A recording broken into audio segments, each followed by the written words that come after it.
Hello, everyone. Welcome. Super excited to be here. I guess a quick question to kick us off. How many people have had the pleasure of configuring a YAML file before? Show of hands. And how many of you have enjoyed configuring in YAML? Oh, wow, more than I thought. I've always despised it personally for two primary reasons. One is because documentation is usually lacking. I can't figure out exactly what it's going to do. And second, it's very difficult to validate that the configuration you're putting in place is doing everything that you need it to at the end of the day. So I'm going to talk a little bit about that in the scope of the OpenTelemetry project. First, quick introduction. My name is Steve Flanders. I've been in the monitoring observability space for well over a decade. Very passionate about both observability and OpenTelemetry. I've been involved in the OpenTelemetry project since the very beginning. I actually have a book coming out in November called Mastering OpenTelemetry and Observability. Hopefully you'll take a look at it. So let's start with just a quick introduction of OpenTelemetry. Who has heard of OpenTelemetry before? Who has used OpenTelemetry before? Oh, good. Fairly numbers, same hands. Great. So the slides can go a lot faster, which is great because I want to spend more time on a demo. And I'm going to live dangerously and try to do it live. We'll see how it goes. So very quick introduction to OpenTelemetry. What is it? It's basically an open standard for telemetry data, which the OTel project calls signals. What is telemetry? You've probably heard of the three pillars of observability: traces, metrics, and logs. That's some examples. There are others, right? Profiling, client or real user monitoring, digital experience monitoring, things to that extent. All of that would be the data that you generate and you want to analyze in order to provide availability and performance monitoring of your environment. OpenTelemetry provides a specification that is the open standard, and then two reference implementations, one called language-based instrumentation, so it goes within your app to actually generate that telemetry data, and then an OpenTelemetry collector, which might be called an agent or an aggregator or something to that effect. We're going to focus clearly on the data collection piece today. So why does OpenTelemetry matter? This open standard basically gives you data portability and more control of your data at the end of the day. And this matters because let's say you want to switch observability vendors or you want to leverage multiple of them at the same time. Re-instrumenting your environment is extremely painful. Redeploying agents or adding yet another agent into your environment is expensive, complicated. You need to support it from an operations perspective, a security perspective, all of that. As it turns out, OpenTelemetry is in the CNCF. It's actually the second most active project behind only Kubernetes. So I think that kind of speaks to the need or the problem space here. And it's adopted by end users as well as by vendors. So you're actually seeing collaborations on both sides of this house. And that, I think, actually speaks as well to the point that there is a pain point here that needs to be solved within the community. So let's talk about the collector, because that's the primary point for today. The collector is basically a single binary that you can deploy in your environment to receive, process, and export telemetry data. That's its whole goal in life. There's a variety of different ways to deploy this. There's different terminology you might hear. So it's called the OpenTelemetry collector, but you might be more comfortable with agent or edge processor or aggregator or gateway. Pick your terminology. It's all basically the same thing. It's something you deploy in your environment to actually handle the data that you're generating. Now, there's two primary ways you would deploy this into your environment. One is basically in the blue on the edges here. It's called agent mode for the OpenTelemetry collector. Usually you deploy it either alongside your application or on the host in which one or more applications is residing. That gets you very close to where the data is being generated. It helps offload responsibility from the instrumentation languages themselves. The other most common mode is called gateway mode in the OpenTelemetry community. That's basically the teal color in the middle. Agent mode is a single instance, whereas typically gateway mode is a clustered instance, multiple instances behind a load balancer.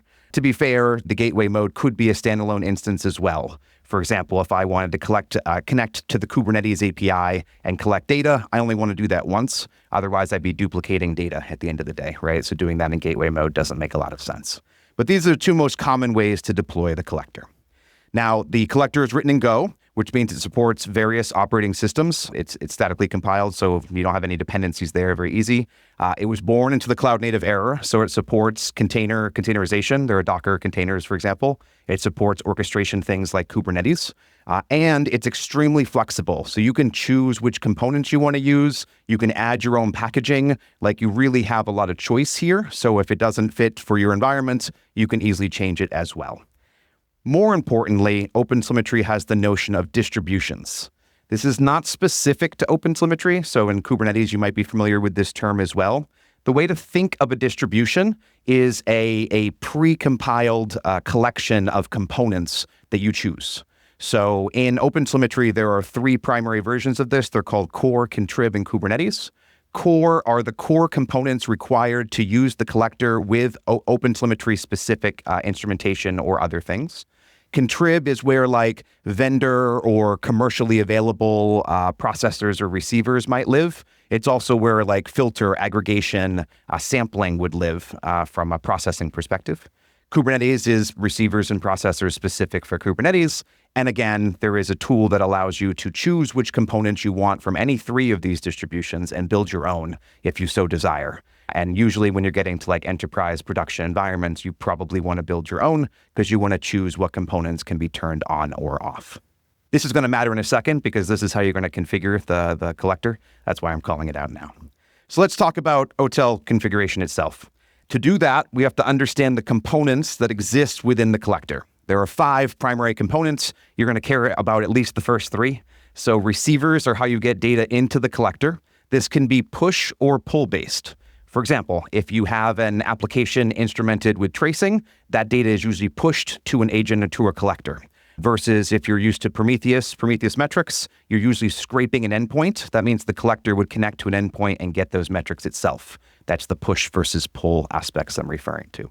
Once you've received that data, you can specify 1 or more processors, and this is what do you want to do with the data now that you have it. For example, maybe you want to filter or aggregate or sample. Maybe you want to enrich it with additional metadata information or redact information because there's sensitive things there that you don't want to send out the other end. That's where processors come in. And then exporters are how you get the data out of the collector.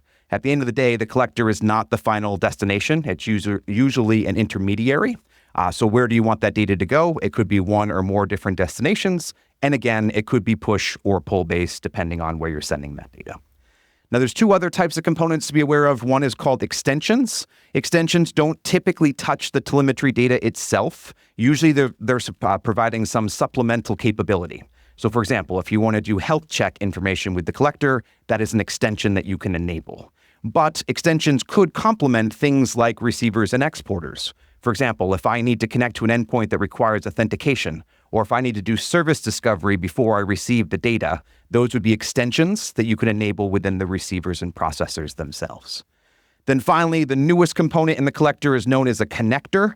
A connector is a little bit unique in that it is both an exporter and a receiver, and it must be both.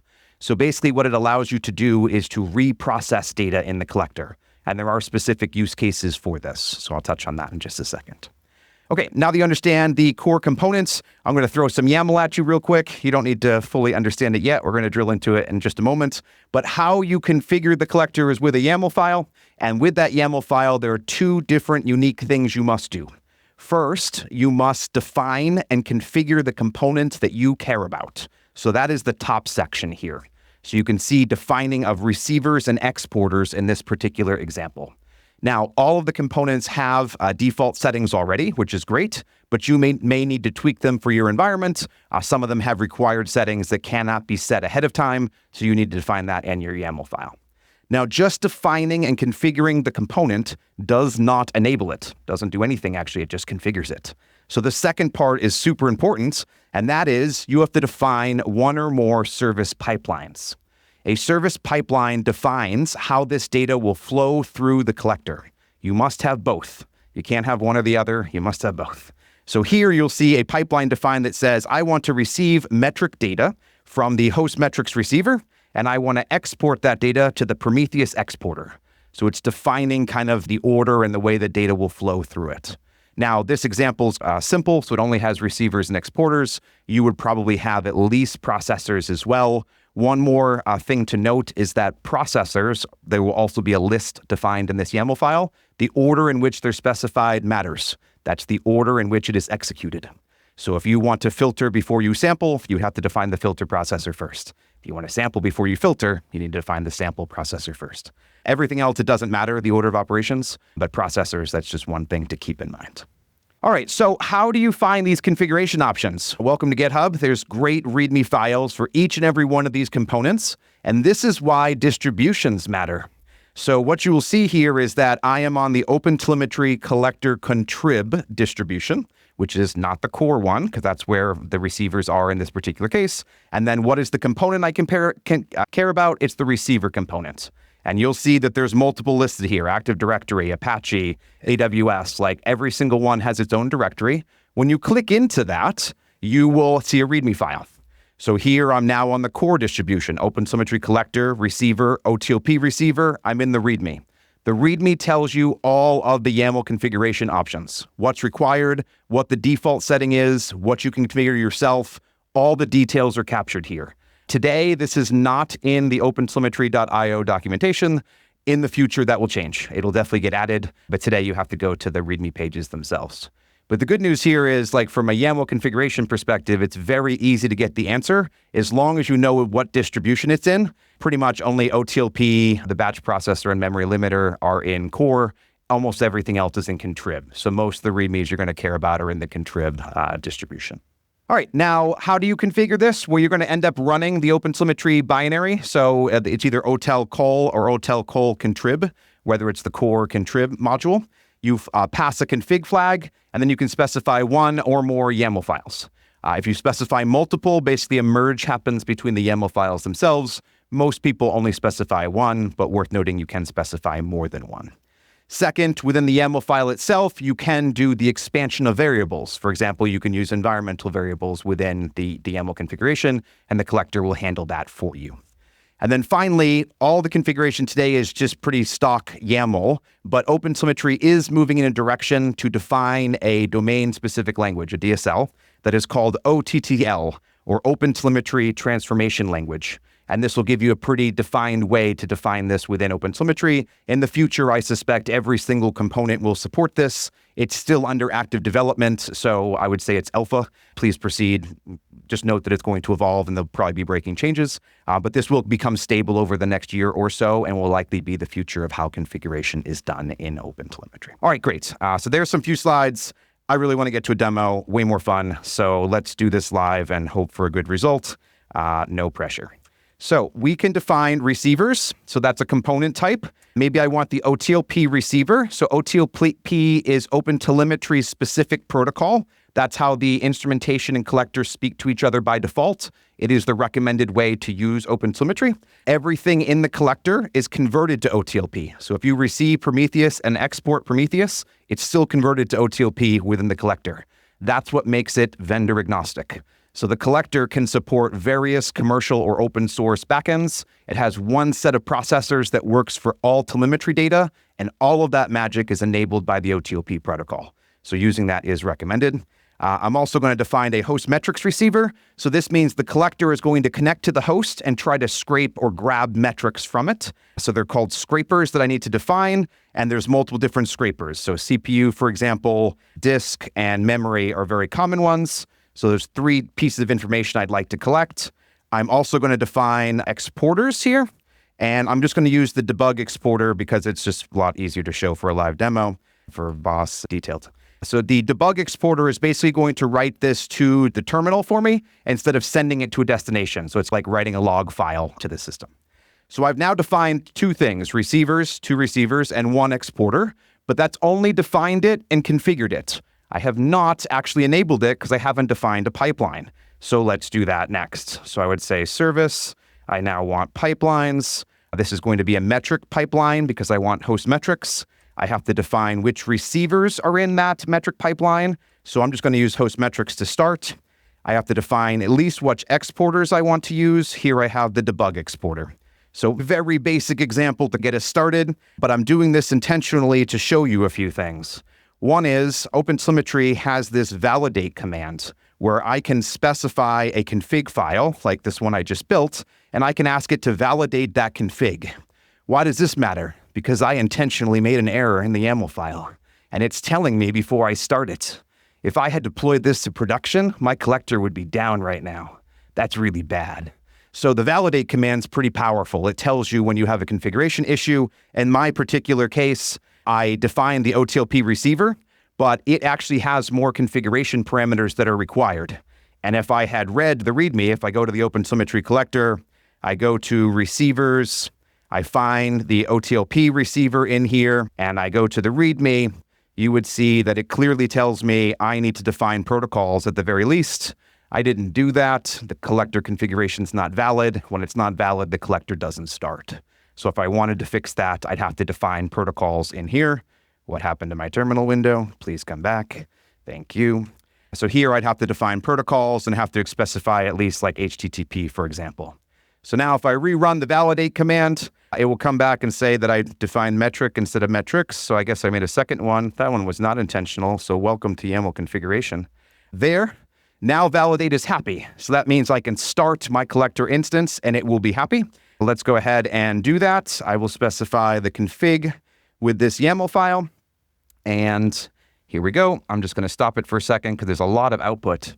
Now, while the collector instance started, it does actually emit log data. So you can see most of them are info, but there are some errors immediately. And that's because while it is a valid configuration, some of the host metric scrapers that I defined are not valid for my operating system. I'm on OS X right here. And as it turns out, some of them, if you go read the README for the host metrics receiver, then you will see, where is this? Host metrics receiver. CPU and disk are not supported on Mac. So while the collector started, it's going to throw errors and say, hey, I can't collect that because it's not supported as an operating system. So not only do you need to validate the config that it's actually sane, you need to check the log messages as well to see if there are any errors or problems that you need to mitigate as well. If I want those errors to go away, it's very simple. Just get rid of the CPU and disk because they're not supported by my operating system and start it back up and start it back up and too many windows, start it back up. And now that error message will go away. It'll just be info messages now, which is great. Error gone. Now we're happy. Now I use the debug exporter, which means it's going to continue writing to the console as it collects these host metrics. You can see here it collected a system.memory.usage host metric, and it actually created multiple data points. So here's one for used memory. You can see its value. Here's one for free memory. Here's its value. Here's inactive. Here's its value. If I had sent this to something like Prometheus, it would of course be in the Prometheus format, and I'd be able to show it in the Prometheus UI or Grafana or whatever I'm using. So this proves that very easily the collector can be spun up, connect to my OS X operating system, get the memory information, and I can send it to whatever destination I need. Quick and easy, but not really kind of production-like. You're probably going to want to do a lot more. So let's continue this example. The next most likely thing you want to do is define processors. So again, processors are what you do with the data at the end of the day. I'm going to start with something very simple called a resource detection processor. And detectors, I'm going to say system. One of the first things you want to do after you generate and collect telemetry data is probably enrich it with metadata. Why? Because the metadata provides context and correlation that you can use to solve availability and performance problems. I probably want to know what host I'm running on. Maybe I want additional information about the environment so I can at least do problem isolation. Because maybe there isn't one OS X system that I'm collecting metrics from. There's 1,000, so I need to be able to distinguish between them. That's where metadata enrichment comes in. So here we'll use the system one. I have to now go define a processor in my pipeline, and that's going to be resource detection, and start this thing back up again. So I'm just continuing my example. I should probably validate just to make sure I didn't make another config change issue. I didn't. Great. Now we start back up. Again, same thing, same output, but I now have this resource information that was not there before. And that tells me my host name and my OS type. I can actually get a lot more rich information. I can get DNS information. I can get username information, more environmental variables. But again, for simplicity, I'm just showing that it's fairly simple to enrich the data that you're collecting within your environment. So again, quick and easy to get started. But next step would be, okay, great. I've collected metrics. I've enriched the metrics. Is this really a production configuration? The answer is no. The collector also needs to be managed and configured properly because I'm probably not collecting 3 data points a second. I'm probably collecting 30,000 or 100,000 data points a second. And as you scale, you need to make sure the collector can handle that and not fall over at the end of the day. So there's a couple things necessary in order to ensure a more production config. One, there are 2 highly recommended processors. One's called batch. It does what it says. It batches data together. So you're not emitting data one at a time. You can batch it together and send a batched payload. And the second is known as the memory limiter processor. And this does what it says as well. It limits the amount of data that's being used. So you have to define the interval at which it checks. I'm going to say 1 second. And you need to tell it how much memory it should be checking for. So here I'll say 450 megabytes. And I mentioned the order in which processors are defined matters. So I want to check the memory limiter first, because if I'm out of memory, it doesn't matter anymore. There I'm going to have a problem. So check memory first. I want to batch second, because the quicker I batch that information, the less data I need to handle. And then I want to do the resource detection. So kind of order of operations here matters. If I specify it in a different order, if I put the memory limiter at the end, then it will go through all the other processors first and then check the memory, which may not be ideal, could lead to production issues. So I'll make that change. And one other change I'll make is I'll set a go memory limit environment variable like this. So the config is 100% the same. It's generating 100% the same data, but now it is more production ready. Why is it more production ready? First, I set this Go memory limit. This is a soft limit in Go that tells it if you've reached this limit, it's time to go do GC, garbage collection, right? Like you want to do that right now because if you don't, you might run out of memory. Then within the collector configuration itself, I set a memory limiter processor. This is a hard limit. It says if you reach this limit, no more, because if you do more, you're probably going to run out of memory and you're going to crash. So I want to size this based on how much memory I'm giving the collector at the end of the day. If you read the READMEs, they tell you exactly how to configure it, but it will be environment specific, and you might need to tweak it based on your environmental needs. And then batch, of course, like reducing the amount of data and payload I'm sending. I don't know how many of you pay like network egress costs with like AWS or GCP or Azure, but I promise you that batching of observability data is very efficient. And if you don't do it, you are throwing away money. So I highly recommend enabling at least batching, especially if you're paying for network egress. So there, again, now we've taken the exact same config, we've generated metrics, we've enriched those metrics, we've made a production environment. Great progress. But in real production environments, this YAML file is not going to be 20 lines. It could be 200 lines, 1,000 lines, 10,000 lines. It can be much bigger. So showed you how to get started. It's kind of pretty simple, easy to read the READMEs, but not necessarily what you're going to experience in an actual production environment. So the last thing I want to show is just, let's pull up the OpenTelemetry demo environment here. So OpenTelemetry demo environment is part of the project. It's called the Astronomy Shop, and it basically shows all the stable capabilities of the project. So it has a polyglot microservices architecture. It uses the OTel collector. It uses open source backends like Prometheus, open source, and Jaeger, and it demonstrates the power of OpenTelemetry. Given that it has to collect a whole bunch of data, its YAML file is a little bit more complicated. Maybe not as complicated as yours, but it's still, I think it shows a very good example here. So if you go to the OpenTelemetry source collector repository, there's a YAML file. And as you can see, this one is much bigger. It scrolls and scrolls. I'm not going to go through all this, but you can see it's a lot, right? So reading this, not great, right? It can be difficult. You can miss things. So you have a couple options. One option is there is a cool site called otelbin.io.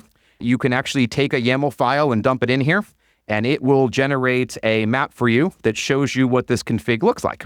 For example, it will show you that you have a trace pipeline that receives OTLP. It transforms with the processor first, batches second, and then exports to 3 destinations. Very quickly now I can visualize that YAML file. Very cool.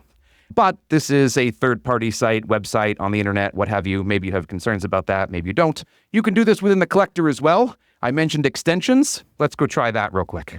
I am going to open up the demo config file, which I already have locally here. And we're going to keep the exact same config, but I'm going to enable one extension real quick. So extensions, and we're going to say zpages. And I'm just going to add an extensions zpage. Oops, this has to be a list. Zpages. And I'm just going to start the collector with this. And I am at time, so I'm going to go real quick. Temp OTel demo. Here we go. It should start. Great. And so zpages is somewhere right here. Zpages is right here. It offers a pipeline page, which I should be able to open. And lo and behold, there in the collector natively, not nearly as pretty, so fully acknowledge that, but you can see the pipelines. So without using a third-party site, I can get the exact same thing. I can click into this, see the configuration, see the details. So OpenTelemetry, very flexible, very powerful tool. Lots of cool stuff that you can do with it. The takeaways here are YAML can be difficult. Please read the READMEs. The OpenTelemetry collector is very easy to get started with and very powerful because you can control the receivers, processors, and exporters at the end of the day.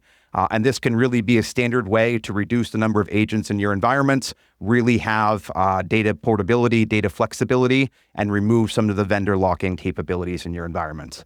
I have a bunch of links you can read afterwards. I'll share the deck out, but that's my time. Thank you so much. It's going to be a quick question. I just wanted to know what are your thoughts about the sidecar model versus aggregator model, and how confident you are to use OpenTelemetry to ship logs compared to the Fluent Ds, Fluent Bits of the worlds, and all the other stuff. Yep. So two-part question. One is agent versus gateway mode. My strong recommendation is, at a minimum, you should deploy agent mode, right? That's where I would start in a greenfield environment. I'm going to caveat that, right? And why you want to do that is you want to separate language instrumentation from data collection. And so you want to offload from your apps as quickly as possible. If you don't, then your applications need to handle buffer and retry logic, which means they're going to need more resources. That's not ideal. In a brownfield environment where you already have all this set up, I'd actually say gateway mode or the service mode is where you should start. Why? Because that's probably some proprietary vendor that you're using today, and it's not going to allow you to have data flexibility or portability. So I would replace that immediately because that gets you closer to the OTel standard, and now you can choose your backend. Finally, difference between traces, metrics, and logs. Traces and metrics are very stable in the collector. Logs are actually pretty advanced as well. I know many end users that are using it for the log use case. Is it as rich as Fluent D or whatever? I'm not going to get into some like holy war comparing different open source. They're all great at the end of the day. But I think OTel is very powerful for logs. I don't think there's really any problems using it for it today. I have a similar question. How does it compare to Grafana Alloy, Telegraph, Vector, those kind of tools? Yep. So there's lots of open source tooling out there. What the OTel collector is trying to do is offer a single agent for all telemetry data. Very few other agents do that today. Some do, clearly. The other thing it's trying to do is be OTel specific and vendor agnostic. For example, Alloy is Grafana. That is Grafana. I know it's open source. I get it. Datadog agent is open source. It's still not vendor agnostic, right? Because you're adding proprietary things. OTel doesn't, there's no backend that OpenTelemetry provides. Instead, it plugs into any backend out there. And OTel is trying to support other open standards. So it supports like Zipkin B3 headers or Jaeger headers or things to that extent. As new open source standards come out, OTel is going to try to adopt it. So hopefully in theory, it's more agnostic. But you don't have to use the collector. So I'm not trying to say you must use the collector. If you have your own agents already and you're happy with them, that's fine. If you have your own data portability and configuration that works for you, great. Whatever parts of the project are actually helpful, that's what you should use. It's not an all or nothing. The goal isn't convert everything to OTel. That doesn't benefit anyone at the end of the day. If your instrumentation and data collection work for you and you have the data flexibility and portability, you don't even have to look at this, right? So I'm not trying to advocate for changing off of things. Use what's helpful for you and your business requirements. Question for the gateway mode, HTTP or gRPC? Which is best? There's another holy war right there. There's no recommendation. Even the language instrumentations in OTel do not mandate using one or the other. So every language could choose a different protocol. So you might need both in most environments. One thing I do want to call out is a lot of people will opt for HTTP because they don't have gRPC in their environment.